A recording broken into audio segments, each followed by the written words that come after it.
엄마한테 다급한 전화가 왔습니다.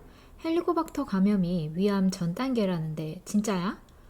엄마 지인이 아무 증상이 없었는데 건강검진 중 헬리코박터 감염 사실을 알게 되셨다고 합니다.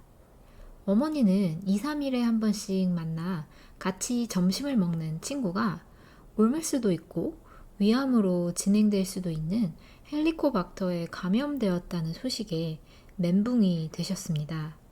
저희 어머니는 폐암 4기 환자로 건강에 매우 걱정이 많으십니다. 다행히도 현재는 먹는 항암제 타그리소로 잘 치료 중이십니다. 어머니께 모든 헬리코박터 감염이 위암으로 진행되는 것은 아니며 치료법이 있어서 항생제 먹으면 대부분 없어진다고 안심을 시켜드렸습니다. 이번 영상은 성공한 인싸균인 헬리코박터에 대한 내용인데요.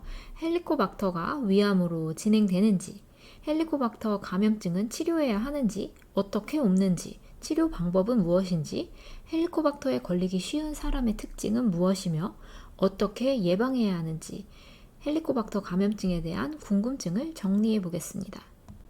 안녕하세요. 약사앨리스입니다. 헬리코박터는 전 국민의 절반 정도가 감염되어 있다. 제균 치료해도 또 걸리게 된다. 치료 과정이 매우 고통스럽다. 모든 헬리코박터 감염증이 위암으로 진행되는 것은 아니다. 등의 이유로 헬리코박터 제균 치료가 필수가 아니라고 생각하는 분들이 계신데요. 저는 치료를 해야 한다고 생각하고 그 이유는 3가지입니다. 첫째, 헬리코박터는 위암의 가장 중요한 위험 요인이고, 둘째, 위암이 아니더라도 만성 위염, 속쓰림의 원인이 되며, 셋째, 가족, 특히 어린아이들에게 옮길 수 있기 때문입니다. 위생관념의 증가로 요즘은 술잔을 돌리거나 찌개를 같이 먹는 음식 문화는 많이 줄어들었지만, 가정에서는 식구끼리 뭐 어떠냐며 같이 먹는데요. 그래서 오순도순 식구들끼리 같은 병에 걸리게 됩니다.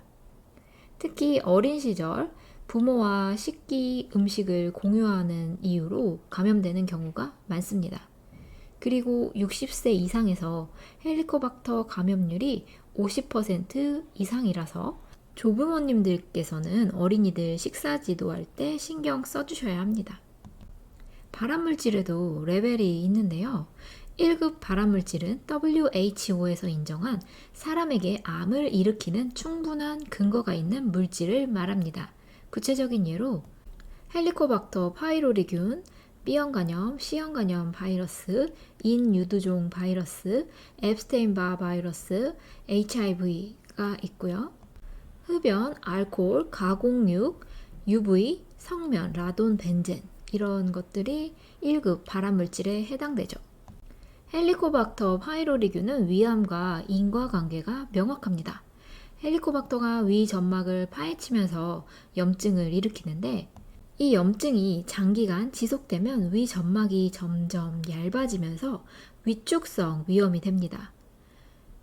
위 점막이 손상과 회복을 반복하는데 이때 세포에 DNA 손상을 일으켜서 돌연변이 세포가 발생되고 이런 돌연변이 세포로 인한 비정상 세포가 죽지 않고 커지면서 암세포로 진행됩니다. 헬리코박터에 감염되면 모두 암으로 진행되는 것은 아니지만 헬리코박터는 위에 지속적인 손상을 일으켜 암으로 진행될 가능성을 높이기 때문에 1급 발암물질로 분류됩니다. 헬리코박터는 이렇게 치료합니다. 3가지 약을 동시에 먹는 3제 요법을 하는데요. 위산 분비를 억제하는 프로톤 펌프 억제제와 항생제인 클레리스로마이신 그리고 다른 항생제인 아목시실린 3가지를 동시에 먹습니다. 본래 PPI는 식전 복용이 권장 요법입니다. 그렇지만 헬리코박터 치료로 복용할 때는 식후 요법을 권하는데요. 왜냐하면 항생제인 클레리스로마이신 때문에 식전에 먹으면 위장 자극이 심해서 약을 먹기가 힘들어집니다. 헬리코박터 제균 치료를 할 때에는 식후 즉시 3알을 동시에 드세요. 2주 정도 치료제를 복용하고 4주 후에 요소 호기 검사를 통해서 헬리코박터균이 살아있는지 모두 제거되었는지를 확인합니다. 검사 결과가 음성이라면 헬리코박터 프리인 자유의 몸이 되는 것이고, 양성이라면 2주 동안 4가지 약을 동시에 먹는 치료를 해야 되는데요. 이때는 PPI, 비스무스, 테트라사이클린, 메트로니다졸 4가지를 동시에 먹습니다. 헬리코박터 감염 여부를 확인하는 요소 호기 검사는 헬리코박터의 생존 필수품인 요소의 분해 원리를 이용한 검사입니다.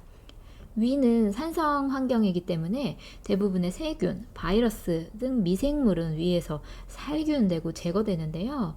헬리코박터는 이 지독한 것이 효소를 분비해서 몸속 요소를 분해해 암모니아를 만듭니다. 암모니아는 염기성 물질이기 때문에 균 주변의 산성 물질을 중화시켜서 균이 살 수 있는 환경을 만들어주죠. 그래서 헬리코박터는 산성인 위에서도 살아남을 수 있습니다. 헬리코박터균이 번창하여 암모니아 생성이 증가되면 중화작용으로 위의 산성도가 떨어져서 소화가 안 되고 살균력이 떨어지니 장염 등 감염병에 걸릴 확률이 증가됩니다. 위가 안 좋은 사람이 장도 안 좋은 경우가 있는데요. 이때는 위산 분비가 떨어진 것과 관련이 될 수 있습니다. 위산이 떨어지면 위에서 살균 작용이 부족해지고, 그래서 미생물이나 박테리아, 바이러스 등이 장에 내려가서 장염을 일으키는 거죠. 특히 헬리코박터의 감염이 취약한 대상이 있는데요. 부모나 가족이 보균자인 어린이, 지금 성인 중에 헬리코박터 감염되신 분들 중에는 어린 시절부터 감염이 돼서 이어진 경우가 많습니다. 그리고 고령층, 위장질환 가족력이 있으신 분, 흡연, 음주나 소염진통제를 지속적으로 복용하신 분들입니다. 이 4가지 경우의 공통점이 보이시나요? 모두 위의 점막이 약한 분들입니다. 위의 기초 체력이 약한 상황이에요. 누구나 헬리코박터가 입으로 들어올 수 있습니다. 그런데 다 걸리는 것은 아니죠. 감기 환자 만났다고 모두 감기 걸리는 것이 아닌 것처럼 헬리코박터를 접했어도 모두 헬리코박터에 감염되는 것은 아닙니다. 헬리코박터가 내 위에 들어왔을 때, 그때 내 위벽 상태가 감염 여부를 결정한다고 생각합니다. 헬리코박터 감염을 예방하는 방법을 알려드리겠습니다. 방패를 강화하고 창을 막는 방법이 있는데요. 먼저 내 위에 방어력을 키우는 방법은 맵고 짜고 뜨거운 자극적인 음식을 줄여야 되고요. 술이나 담배를 줄여야 되고, 소염진통제, 나프록센, 이부프로펜 같은 소염진통제를 장복하고 계신다면 그 원인을 먼저 치료해서 약을 좀 덜 드시게 하는 컨디션을 만드시고, 그 다음에 비타민C 복용이 도움이 될 수 있습니다. 위벽도 일종의 콜라겐이잖아요.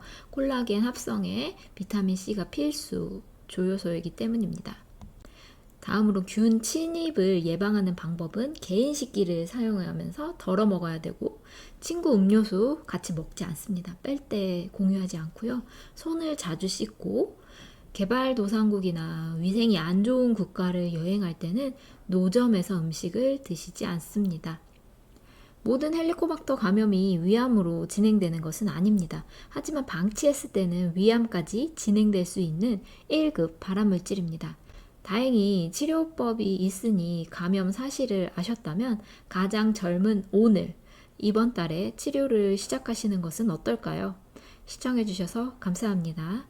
항상 건강하세요.